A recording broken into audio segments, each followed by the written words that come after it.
This is the John Hallett Podcast with John Hallett. Because the way we're living, we need to change it, make it change today. And all learn from failure. Maybe they just wanted it a little bit more than you. That's probably the fact. And now your host, John Hallett. All men are the same except for their belief in themselves, regardless of what others may think of you. Musashi. We've been talking about Musashi here and there. We've been talking about self-doubt. Today we're talking about the road to black belts and how to get there. So, guys, it's in your head. It's in your head. So much of life and everything we do is in our own heads, and we've got to believe in ourselves. And that really is truly the first step to the journey, whether it's fitness, whether it's martial arts, whether it's pistol craft. You want to become the black belt in whatever discipline that you're chasing. You want to become that expert. You've got to believe in yourself. How you doing today, Josh? I'm fantastic, man. How are you? It was good today. It was nice to get up, get the blood pumping in the morning. Yep. Get the body going. And man, like, I remember when I first started with you, the first thing you said is, do you really want to get a black belt? You did. Do you really want to go into something like this? And I sat there and I kind of went, yeah, I think I do. And I think you thought I was hesitant. I really do. The way you were kind of looking at me, because you probably heard that a lot. Like, I want to do I want to. But how many people actually get to? You know what I mean? Yeah, how many people can get over just the initial road of starting out because they don't believe in themselves? Mm-hmm. You know, in my show notes, I'm like, you got to be prepared to suck. I do. If you want to be like, occasionally my wife, we've done like different dance lessons or something like that. Don't shake your head, Josh. Sean, dance. I gotta see this. Go ahead. You gotta see this. I gotta see this. Let's go. Get up. Get up. I'll dance with you. I didn't say I could. I'm a singer, not a dancer. It's fun for her. I'm like, it's nothing. I'm like, ever we're like, ooh, I want to be really good at this. Yeah. But I do, like, I suck at this. Like, we've done different, you're like, oh my God, I suck at this. Oh, I'm too left feet, yeah. I can dance sexy. I can tell you that. Let's not show, keep My going on. We were talking about black belt. My wife's like, I can dance sexy. I don't know about all this other stuff.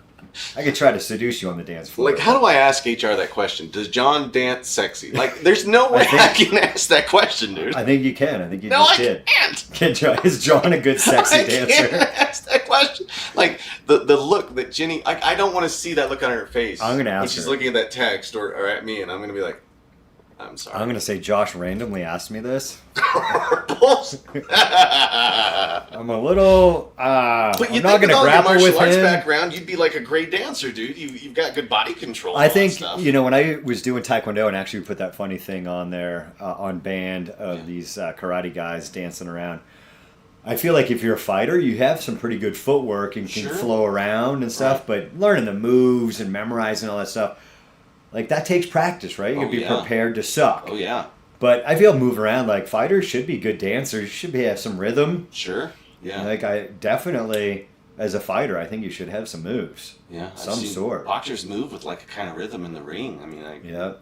I think fighters should have some pretty good rhythm naturally. Well, maybe not naturally, but, it's part of it. But you got to be prepared to suck. Yeah, if you really wanted to be a good dancer, you just got to embrace that suck and go through it. Like, I'm not that good at this, and you get better and better.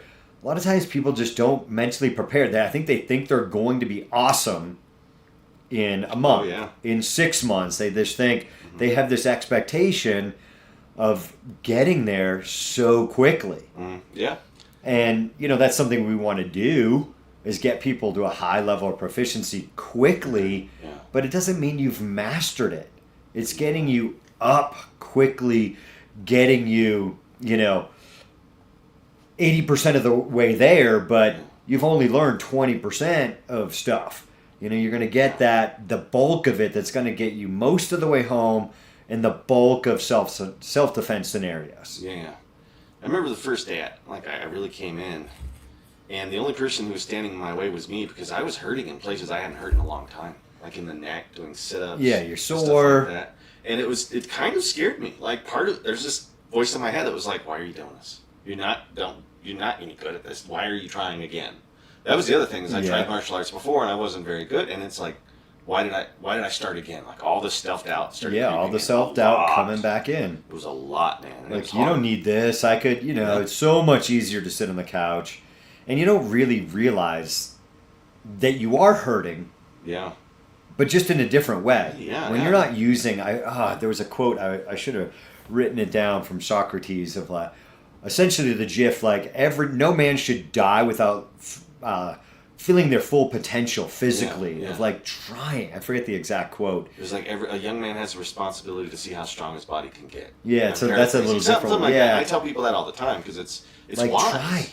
Yeah. Try. Yeah. And you don't realize how much you suck just sitting there wasting away until you actually need it. But yeah, you're going to be sore. That's why I always tell people, slow and steady. You might be excited. Beginners often will injure themselves because they're not in shape and they're really excited about their new training routine, and that's fantastic. But they're not taking enough rest days. Right. Maybe they're overtraining, and then they hurt themselves, and now they've got to start over again. If it's something that they need to take a month off of, I was like, come in and sit in and watch class. Even if you can't move. Stay in the routine. Yeah. Stay in the routine, as much as that might just stink, sitting on the sidelines. And it does. It does. You're like, go support your team. Mm-hmm. Just because you're on the sidelines. You're learning. I mean, I'm hurt, I can't go. Like, you need to be there. Yeah. Like, go support your team. And that creeped in, like, a lot of that to me was like, man, it's just so much easier not to do anything. But I remember the first day he looked at me and he goes, it's all going to hurt, but you can't get to 100 miles an hour today. Yeah. Right? And that's what everybody's thinking. Slow and steady. Right. Start at 10 miles an hour, get up to 20. And I was actually shocked at the speed of which things work. Because, like, when I trained when I was younger, everything felt like it was not very fast. But now I was like, oh my gosh, I can't keep up with the fists. I can't keep up with the kicks. And it's slow, it's slowed down, quote unquote, as I've gone more. But I wasn't prepared for that, and that scared me too. That made me think I wasn't ready for this. Yeah.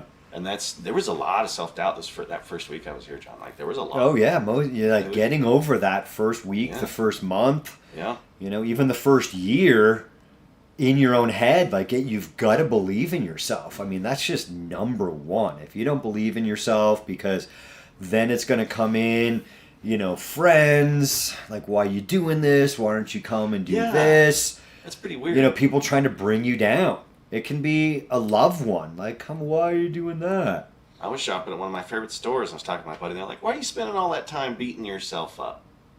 And I'm like, well, I'm not beating myself up. I felt like I was getting ready for something, right?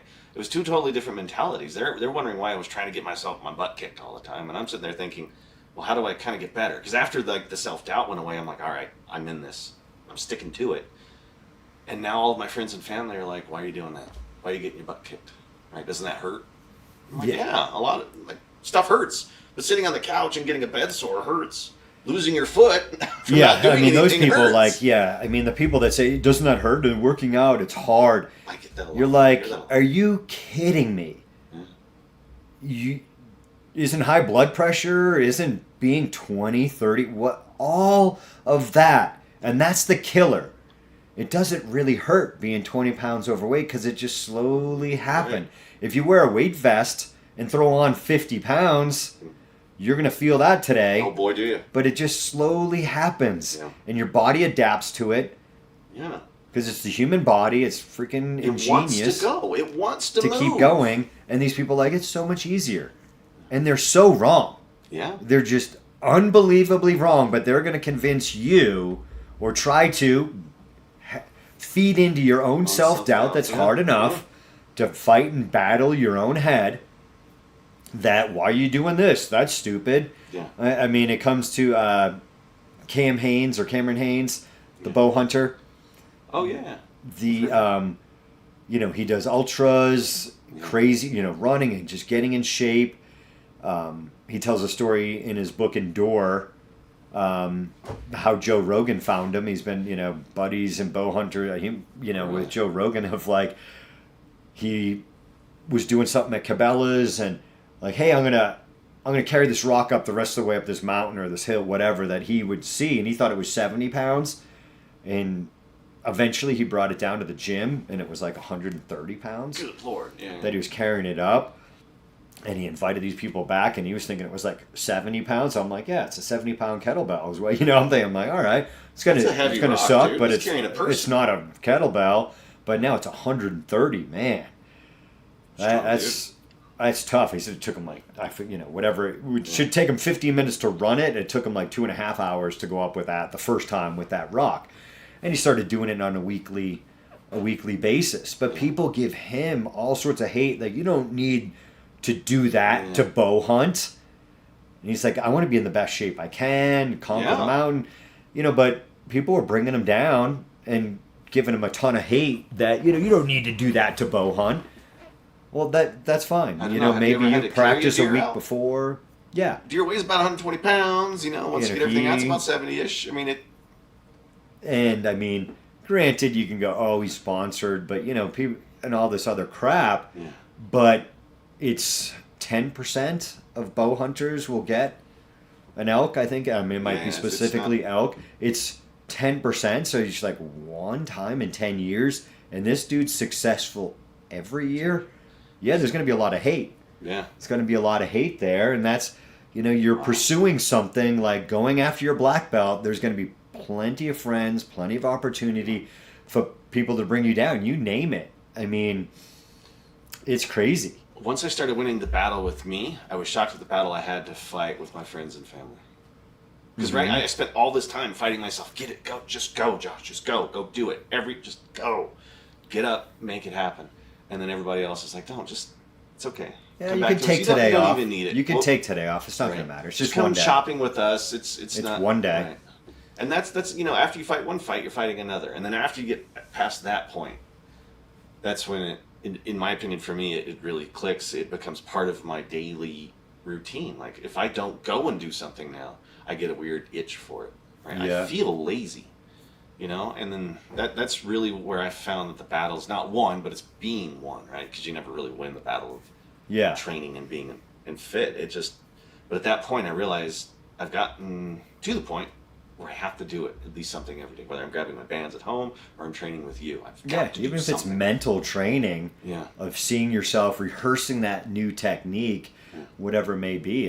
Gosh, when I was going for my Taekwondo black belt, I was dating this girl, and we're, I don't know, what age? Had to be 21, 2-ish, and was dating a girl from my high school class that I always kind of had a crush on. And he was dating her, and something happened. I forget, like a friend had said, like, oh, he's all like, she wanted to spend more time with me or something like that. That I was going to Taekwondo class or something and that was getting in the way, and she was kind of aggravated that I was doing that maybe over her, and who knows where anything will go in life, and it leads you. But it was fun. Like, I'm not going to choose that. Yeah. Like, I don't know, we're dating, you're great, who knows, you're like, if you're going to leave over that, or like, oh, spend more time with me, you're like, it's good to get out and do other things, but I'm like, I'm pursuing this. I like you, I've liked you for a lot of years, but I'm not going to give up this journey for that, because who knows, right? Like, you could have broken up 6 months later, whatever. But it was funny that a friend said, she was like aggravated over that or something. And I've had students now. I had this guy, God, he was phenomenal. Really gifted. You show him stuff and just like, bang, you're instant. Like, I wish I could have learned it that fast. Right. And I remember seeing his sister train with me, or maybe she used to, I can't remember, it was way back on Nantucket Island, and I was like, hey, where's your brother? She's like, oh, dating this girl, he's in love. And I'm like, God, what are we like? I'm like, well, my God, you can't carve out 2 nights a week for yourself that, you're head over heels for people, and then, how many people fall off and lose themselves, and you've got to have something of yourself in a relationship. Oh, yeah. And you see people like give up the journey to whatever it is. Yeah.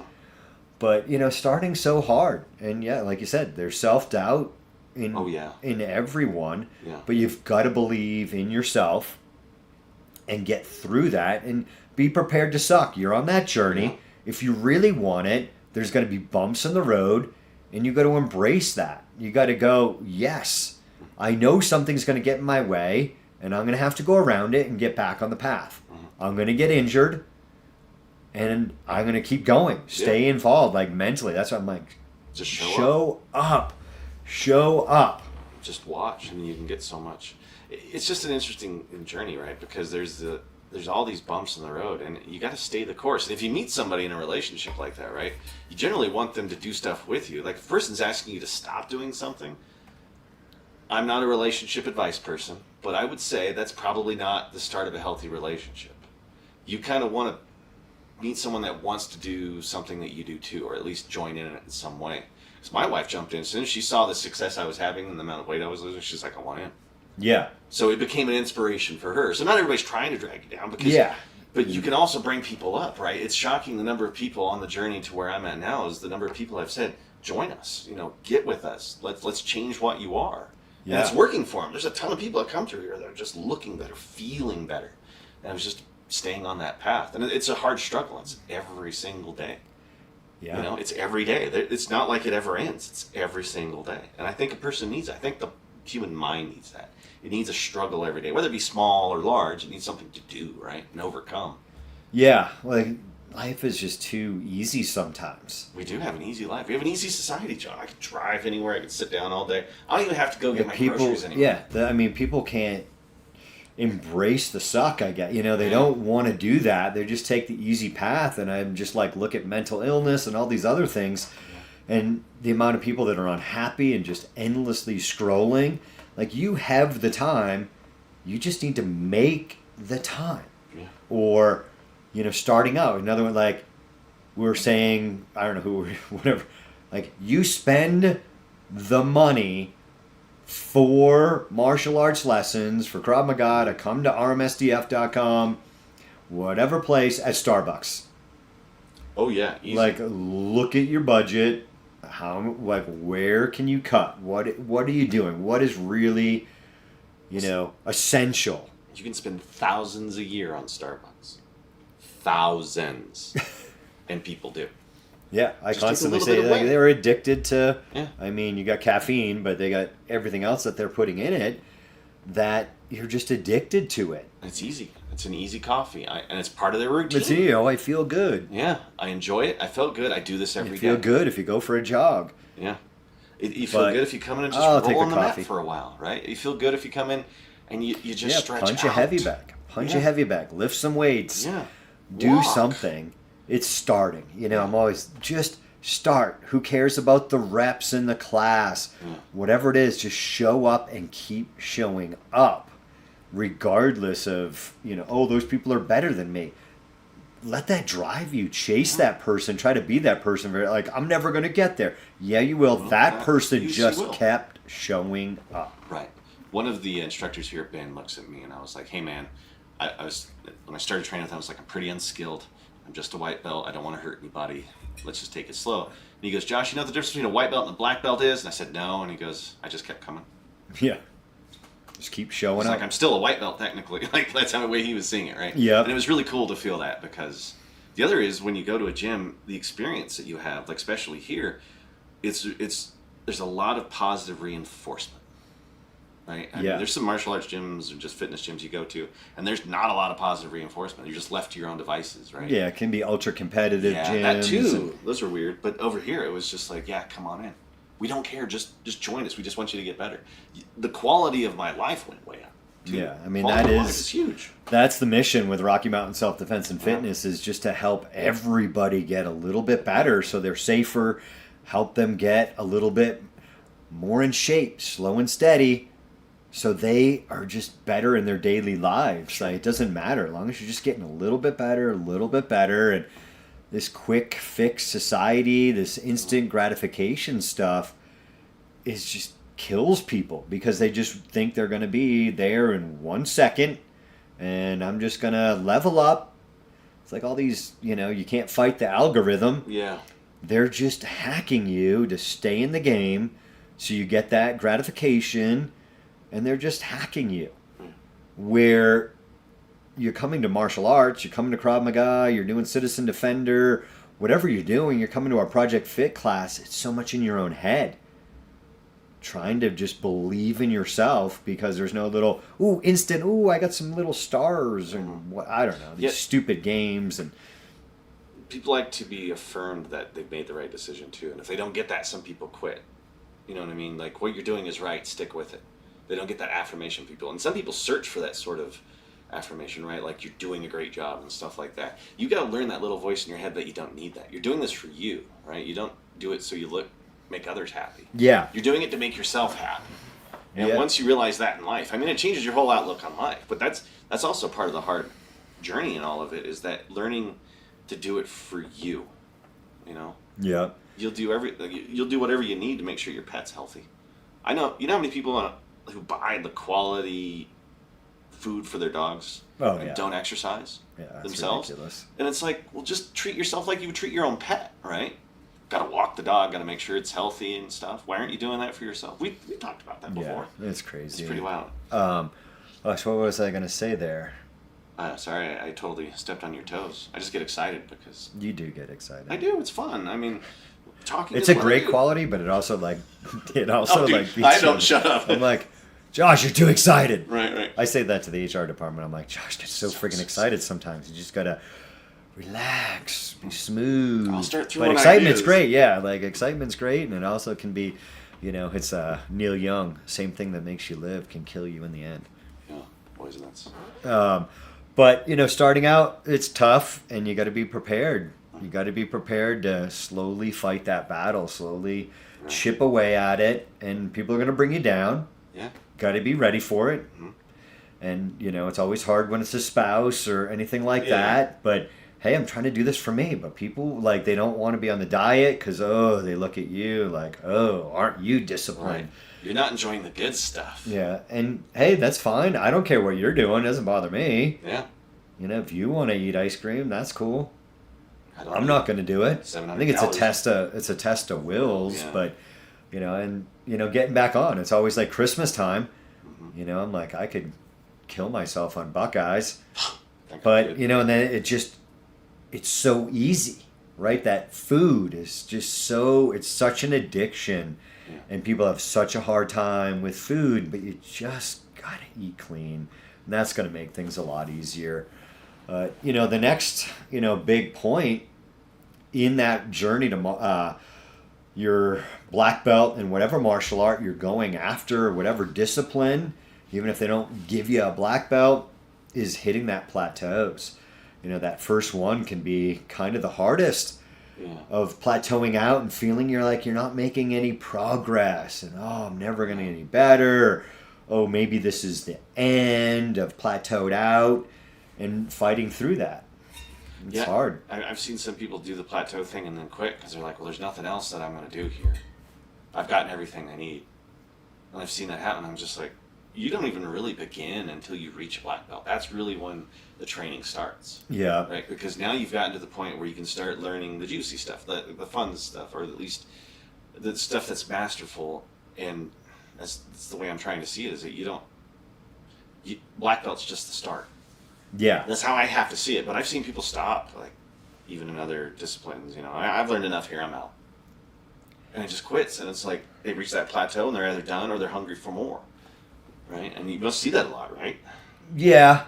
You definitely do. Like, people think, I've got this down. But it's also just hitting that plateau and not even feeling like you have it down. You just feel like you're not learning or getting any better. Yeah. And people really struggle with that of, I'm not getting any better. And hey, guess what the answer is?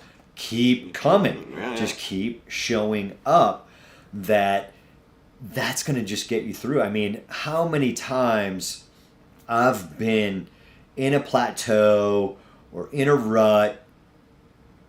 It's my business. You got to just keep showing up, right? You're like, this is my livelihood. You hit a plateau. There's not that excitement.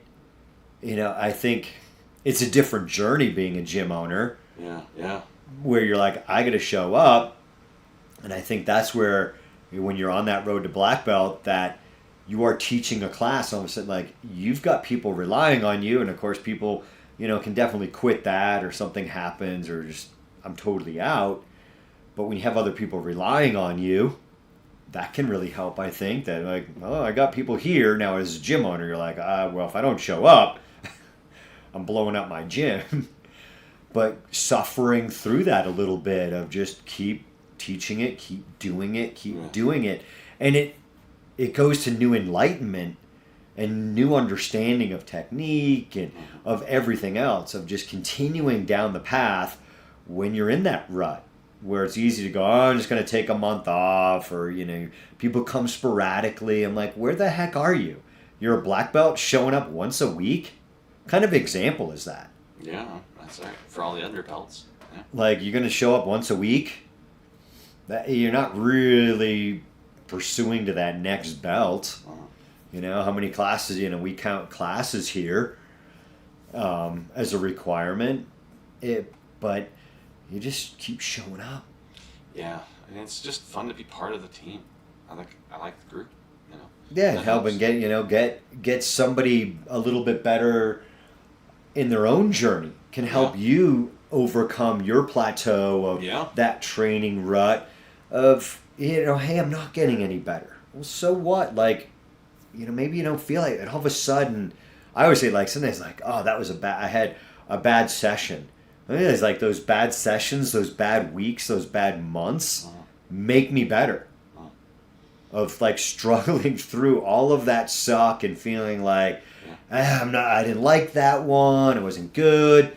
I feel like there's a tremendous amount of growth out of those sessions versus ones you're feeling like, ooh, I'm learning, oh yeah, I got this, and those instant gratifications like we talked about in the first part of starting out, of the algorithm. That, whoa, I'm fast, I'm learning all this new stuff and I'm getting it down really quick, and you're getting that dopamine hit of feeling like you're super successful. I mean, how many professional athletes, I've actually talked to a lot of professional athletes, and they tell me that they've had more struggles than they've had success, because the struggle happens when you're preparing, right? And it's a fight. That way, the moments you do need it and you get onto the court, you get onto the field, that's when the time to be excellent happens. But I'm shocked at the number of professional athletes that are like, I just feel like I'm struggling through this all the time. And they're at the top of their game in some instances. And these are, right? Again, professional athletes going.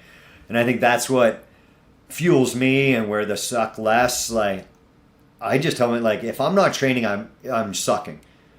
You're not that good. You're not that good. You suck. Keep training. Don't let this, like, oh, I got this down or whatever. Like, if I'm missing, I suck. Keep going. You can get better at it. It's the hours on the heavy bag. I mean, it's not even hours. It's crazy amounts of time spent hitting a heavy bag. I mean, the last conservative estimate I had was like 24,000 hours just working out between, hitting the heavy bag, tie pads, doing those type of workouts of just striking alone. Mm-hmm. Like, put in the work. Watch you do that. Yeah, I mean, you've got to keep your skills sharp, like, and people aren't willing to do that. You want to achieve greatness. It's the person that I forget who it is, like, I don't know if it was 10,000 jump shots a day, like some crazy number. What's that? Crazy number. 1 minute, John. 1 minute. One more minute, Josh. 1 more minute. Of jump shots, of just standing in the batting cage, right? Yeah. Taking more batting practice, just hitting over and over and over again. It's working your draw from concealment over and over and over again. Just that fundamental thing that people just want to overlook and do the cool stuff. Yeah. Right? It's like the dry fire. Any of our citizen defender videos don't get as many hits as just going bang at the range. Mm-hmm. You're like, ooh, people want that versus the boring things. I'm like, the boring things make you a black belt. Yeah. I constantly tell people, like, you know what makes you a black belt is combos 1 through 4 and a round kick and a knee, your basic blocks, your basic clinch fighting, your basic groundwork. That's going to get you so much further than in what the data says that's going to happen to you out in the street. You're probably not going to go against a BJJ black belt. You're probably not going to go against a Golden Gloves boxer, in that self-defense scenario. Do the boring things. That's what's going to get you to black belt. Look, we've got a couple things coming up here, guys, at Rocky Mountain Self-Defense and Fitness here in Castle Rock. Save the date. We've got a Clear Sky Defender incorporating the blade into your self-defense protocol. And of course, we always want to be legally justified when we're using that greater amount of force, potentially leveling up, and when to use a blade. And we are doing that on January 20th at 11 a.m. There's some info here at the gym. If you are a non-member, just reach out to us at info@rmsdf.com. And we have that blade and other apparel that you can support the podcast at shop.clearsky.training is our Clear Sky site. And of course, if you're looking for Rocky Mountain gear, you can get it at shop.rmsdf.com. All right, guys, we are going to wrap this up next week for part B. We will see you guys then.